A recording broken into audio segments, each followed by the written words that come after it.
que tout le monde connaît Idi Amin. Plus il se sentait menacé, plus il était impitoyable. Le 25 janvier 1971, aux premières heures de l'aube, Idi Amin Dada lance une offensive décisive pour renverser le président Milton Obote. Aux environs de 4 heures du matin, les soldats fidèles à Amin Dada prennent position dans des lieux stratégiques, notamment le siège du gouvernement, les stations radio et même quelques casernes militaires. Ces derniers, profitant de l'absence du président Milton Obote, annoncent la dissolution du gouvernement. Idi Amin Dada se proclame chef de l'État et justifie son coup d'État en disant que ce dernier permettrait de remettre la paix dans le pays et aussi protéger les intérêts des Ougandais. Ce coup d'État militaire réalisé avec précision et rapidité marque le début de la dictature d'Idi Amin Dada, qui sera marquée par la terreur et les purges. Ce coup d'État sera même accueilli avec enthousiasme de la part de la population. Mais les années de pouvoir d'Amin Dada seront également très sombres. Mais pour certains Ougandais nostalgiques, ces années sont synonymes des meilleures années de prospérité du pays. Qu'en est-il réellement? Qui était Amin Dada? Pourquoi est-il autant populaire? Comment est-il arrivé au pouvoir? Comment est-il parti? C'est ce que nous allons découvrir dans cette vidéo. Les amis, ceux qui découvrent la chaîne, n'hésitez pas à vous abonner, à liker, à mettre un petit commentaire, ça fait toujours plaisir. Et là, maintenant, asseyez-vous parce que Biazi Assoum.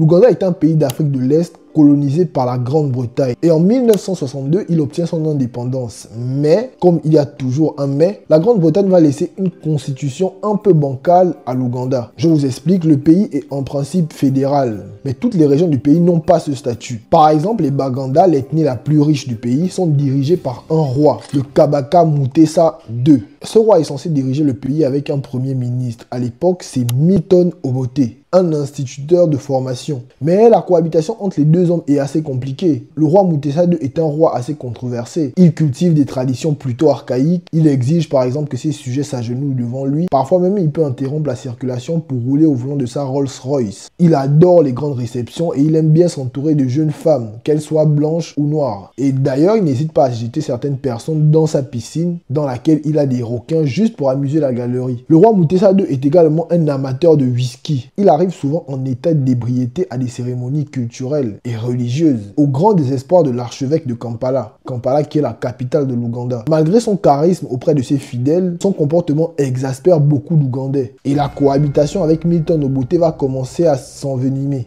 Milton Obote décide alors en 1966 d'éliminer l'influence du Kabaka afin de renforcer son pouvoir.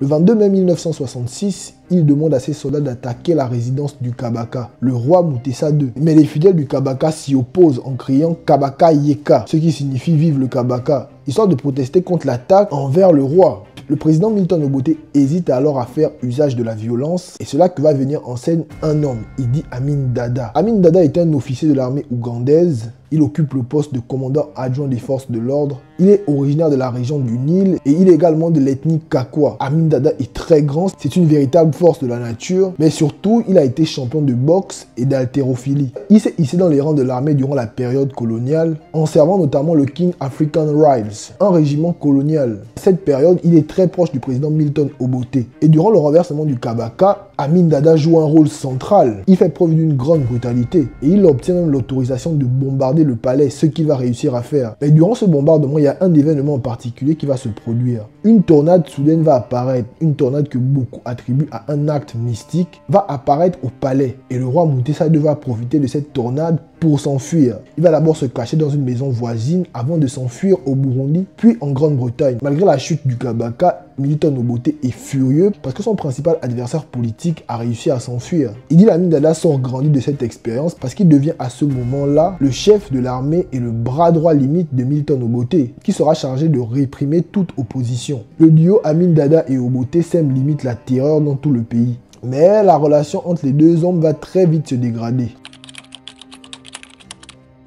En 1969, alors que le président Milton Obote est de plus en plus méfiant, il échappe de très peu à un attentat. Lors d'un rassemblement politique à Kampala, un homme ouvre le feu sur lui. Mais la tentative d'assassinat échoue. Cet événement provoque l'effet d'un choc et va clairement rendre Milton Obote de plus en plus paranoïa. et il va lancer une vague de répression massive. Mais Milton Obote va également soupçonner son chef de l'armée, Idi Amin Dada, d'être derrière ce complot. Mais il hésite à agir contre lui parce qu'à ce moment-là, Idi Amin Dada est très puissant dans l'armée. Mais bon, on ne sait pas si Idi Amin Dada était réellement derrière ce complot. Mais une chose est sûre, c'est que quand il a appris que la tentative d'assassinat avait échoué, il est allé se cacher. Et d'ailleurs, le numéro 2 de l'armée à ce moment-là va clairement accuser Idi Amin Dada. Et malheureusement, quelques jours plus tard, il sera assassiné. Par Idi Amin Dada, on ne sait pas. En janvier 1971, alors qu'Idi Amin Dada part à une conférence du Commonwealth à Singapour, la situation entre lui et Amin Dada atteint un point de non-retour, notamment à cause de certaines enquêtes sur des détournements de fonds. Obote reproche à Amin Dada de nombreux assassinats politiques, mais Amin Dada décide de renverser le président avant qu'il ne soit renversé lui-même. D'ailleurs, le président Milton Obote ne va pas manquer à certaines occasions publiques d'accuser Amin Dada de détournement de fonds,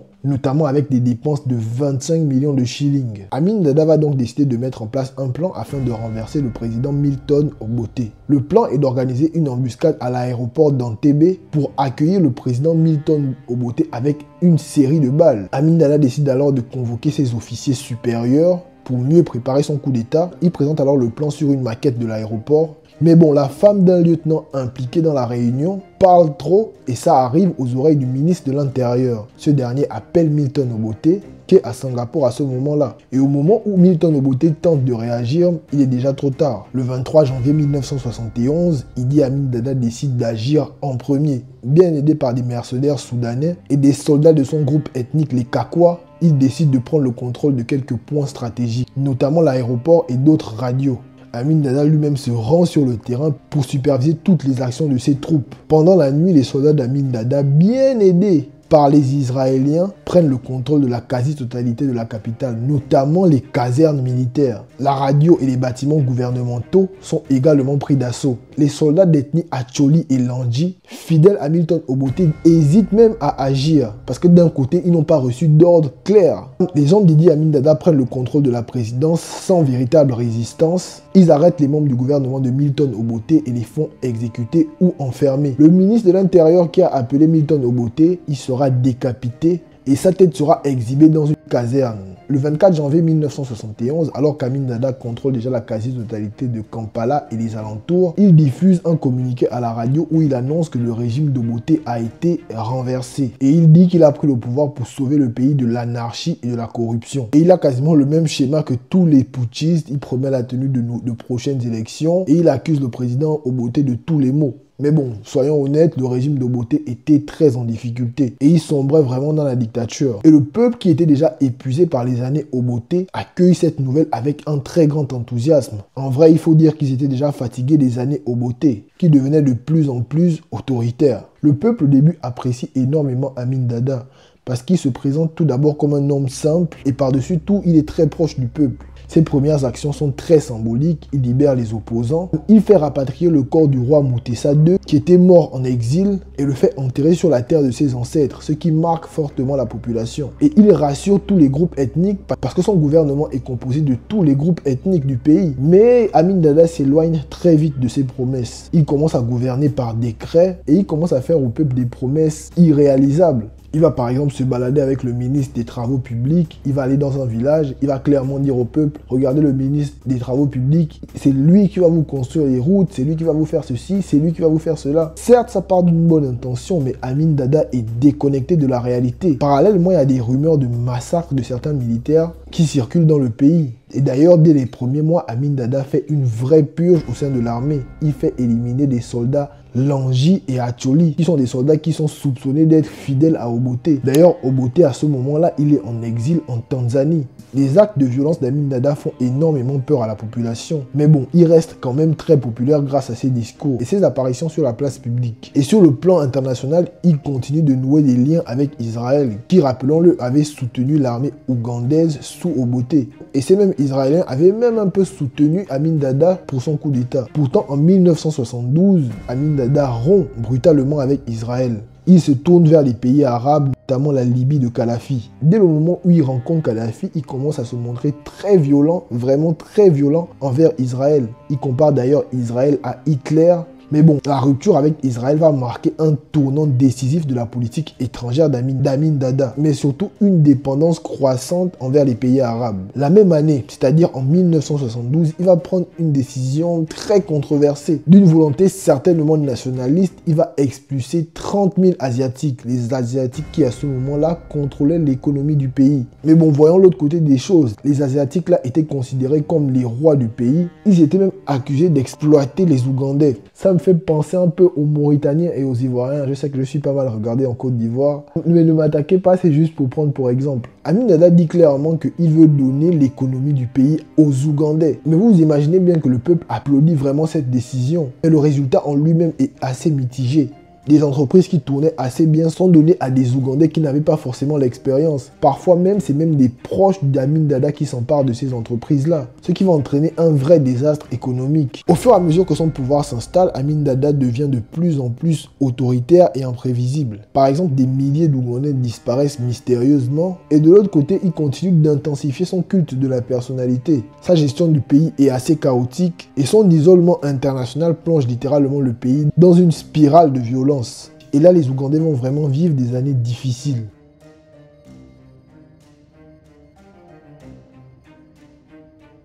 Un certain Charles Haroub, officier supérieur de l'armée ougandaise, il est également de l'ethnie Kakwa comme Amin Dada, va se révolter contre Amin Dada parce que ce dernier l'aurait écarté au profit d'un Soudanais nommé Hussein Marella. Mais Haroub est également frustré par des nombreux assassinats qui font état dans le pays et dans l'armée surtout. Et il va tenter de faire une tentative de coup d'état à Amin Dada. Haroub va essayer de mobiliser ses troupes, mais sauf qu'Amin Dada va le convoquer pour un entretien. Lors de la rencontre, Amin Dada fait comme s'ils allaient se réconcilier. Mais le président ougandais sait très bien ce qui va se passer. Mais Haroub de son côté sait également qu'il peut se faire abattre. Il réunit ses troupes et commence à faire libérer des prisonniers de la prison de Makindi. Et la réponse d'Amin Dada est sans appel.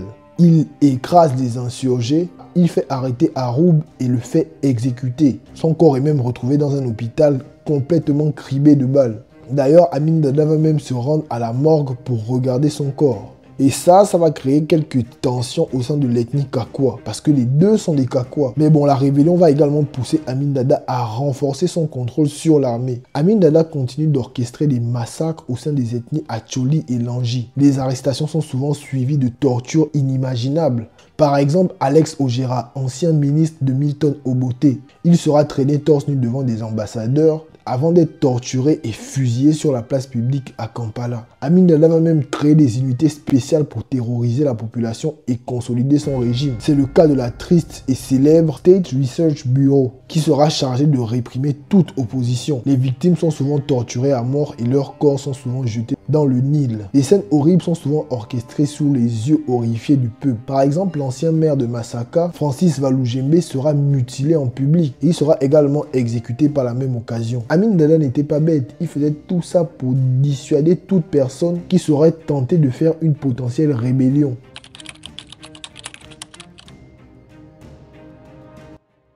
Amin Dada a-t-il fait exécuter sa femme? Kate Androa, la deuxième épouse d'Amin Dada, va mourir d'une manière tragique. Kate Androa, c'était la deuxième femme d'Amin Dada. Elle était réputée être intelligente et surtout très belle. Elle est également Kakwa comme Amin Dada et elle se démarquait vraiment des autres épouses du président parce qu'elle avait vraiment un gros charisme. Mais la relation entre Kay et Amin sera marquée par la grosse jalousie d'Amin Dada. En 1974, Kay, la femme d'Amin Dada, tombe enceinte. Et c'est là que les problèmes commencent en réalité. Parce que Amin Dada a entendu des rumeurs de liaison entre sa femme et le docteur Mukaza. Mais Kay va persuader le docteur de l'aider à avorter. Le docteur accepte de faire avorter la femme du président, mais l'opération tourne mal. Kay a une hémorragie qui lui sera fatale. Le médecin, à ce moment, qui est complètement paniqué, décide de faire découper le corps de la femme du président Amin Dada. Il découpe alors le corps en plusieurs parties et il l'enrobe de plastique et il met tout ça dans le coffre de sa voiture. Quelques temps après, le docteur Mukaza est retrouvé mort, empoisonné avec sa famille, même s'il reste des survivants. L'assassinat du docteur provoque de nombreuses interrogations, mais personne n'ose interroger le président. D'ailleurs, quand Amin Dada va apprendre qu'on a retrouvé le corps de sa femme, il va rester froid et calculateur. Il ordonne que le corps de sa femme soit recousu et le lendemain, il emmène ses enfants à la morgue voir le corps de leur mère.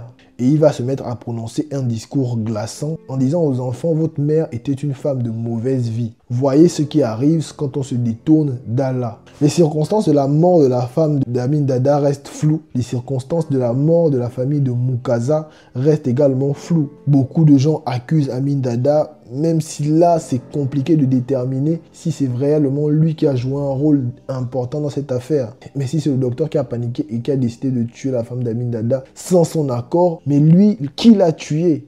Pour le coup, je vous laisse vous faire votre avis. Mais bon, tout ça là montre juste qu'Amin Dada est en train de courir vers sa perte, surtout sur le plan international.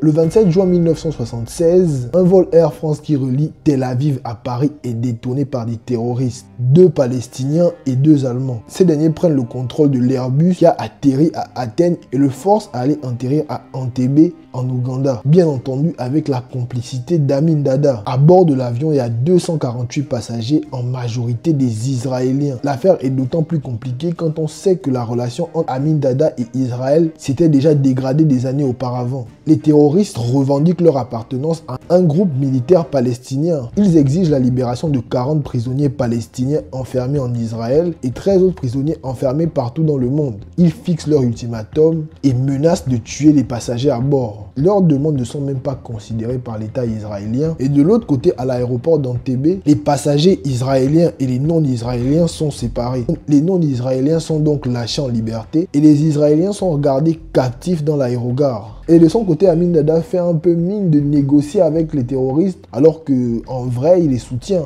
Mais d'un autre côté, le premier ministre israélien et son ministre de la Défense préparent également un assaut pour libérer les otages. Dans la nuit du 3 au 4 juillet 1976, l'opération Tonnerre est lancée. 3 avions militaires israéliens se posent discrètement à l'aéroport d'Entebbe et une Mercedes semblable à celle du président ougandais Amin Dada est utilisée justement pour tromper les gardes ougandais à ce moment-là. Les soldats israéliens menés à ce moment-là par le colonel Jonathan Netanyahou, qui est le grand frère, si je ne me trompe pas, du mythique premier ministre israélien Benjamin Netanyahou. Alors les Israéliens décident alors de mener l'assaut pour délivrer les otages et surtout neutraliser les terroristes. Jonathan Netanyahou est le seul soldat israélien qui sera abattu, tandis que 3 otages vont également trouver la mort et les autres passagers seront évacués vers Israël, ce qui va marquer une victoire éclatante d'Israël. Ce qui va rendre Amin Dada complètement furieux. Et Amin Dada va tellement se sentir humilié par cette opération qu'il va ordonner le meurtre de Dora Bloch, une otage israélo-britannique qui était hospitalisée à l'hôpital de Kampala à ce moment-là. Ce qui va vraiment envenimer les relations entre Israël et Amin Dada, surtout que cette relation n'était pas déjà au beau fixe. Mais bon, en interne, Amin Dada n'a pas fini avec des assassinats. En février 1977, l'archevêque Angelican Louhoun a ouvertement critiqué le régime d'Idi Amin Dada.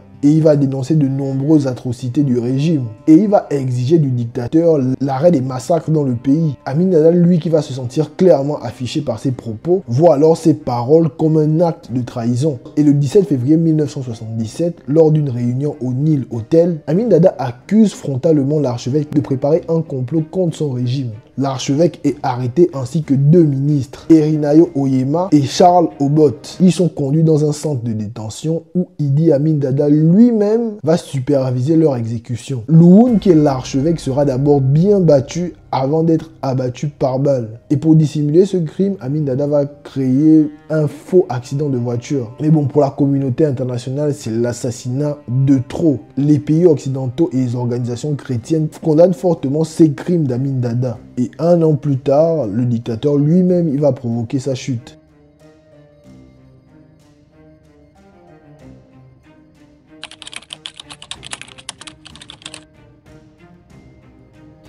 Sur le plan de la politique étrangère, il allait presque trop loin dans son désir de plaire en revenant sur la politique obotiste. Il s'était rendu en visite d'État en Israël peu après le putsch, promettant d'ouvrir une ambassade à Tel Aviv. Il avait fait le tour des capitales occidentales et avait annoncé son désir de dialoguer avec l'Afrique du Sud, expliquant qu'il n'était désormais plus question de quitter le Commonwealth à propos des ventes d'armes britanniques à Pretoria. Mais, peu à peu, écrit encore Prunier, la question de la violence se posait avec de plus en plus d'insistance. De fait, celle-ci avait commencé dès le coup d'État avec les assassinats d'un certain nombre d'officiers et de politiciens fidèles à Oboté. Les ambassades occidentales arguèrent qu'il s'agissait d'une répression regrettable, mais liée au changement de régime. Et ce, malgré l'assassinat de journalistes américains en juillet 1971, alors qu'ils tentaient d'éclaircir des rumeurs de massacres dans une caserne. Par contre, les massacres, qui se déroulèrent en juin-juillet 1971, puis à nouveau en février 1972, ne pouvaient passer pour autre chose que pour la liquidation de sang-froid des éléments Longhi et Acholi de l'armée. Les puissances occidentales refusèrent de s'en inquiéter.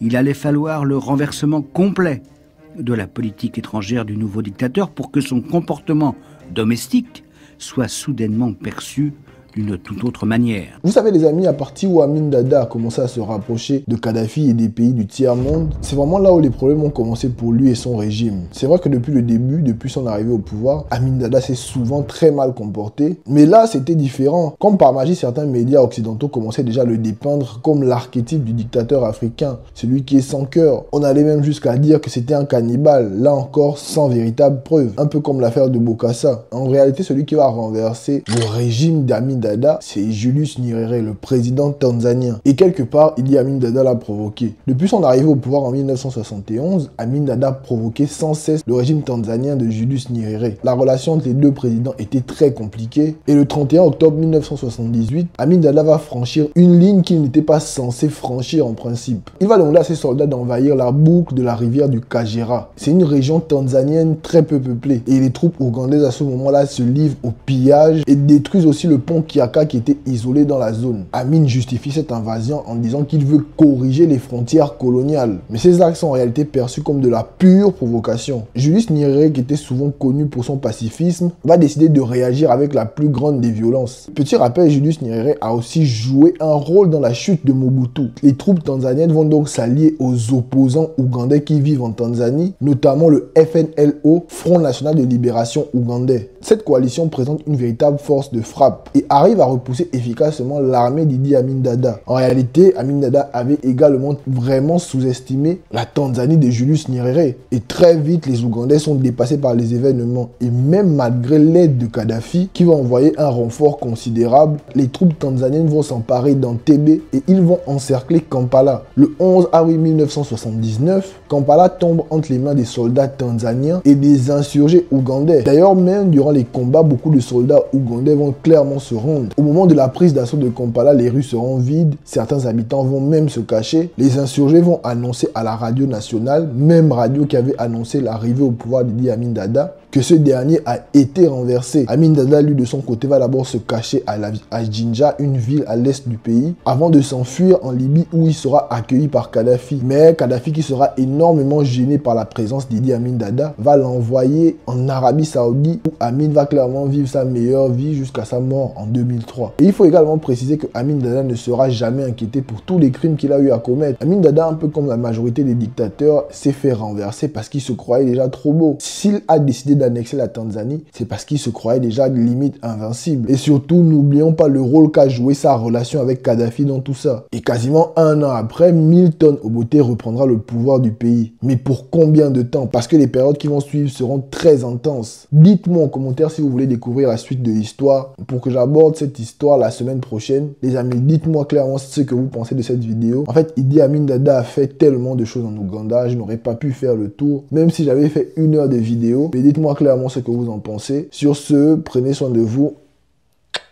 Au revoir.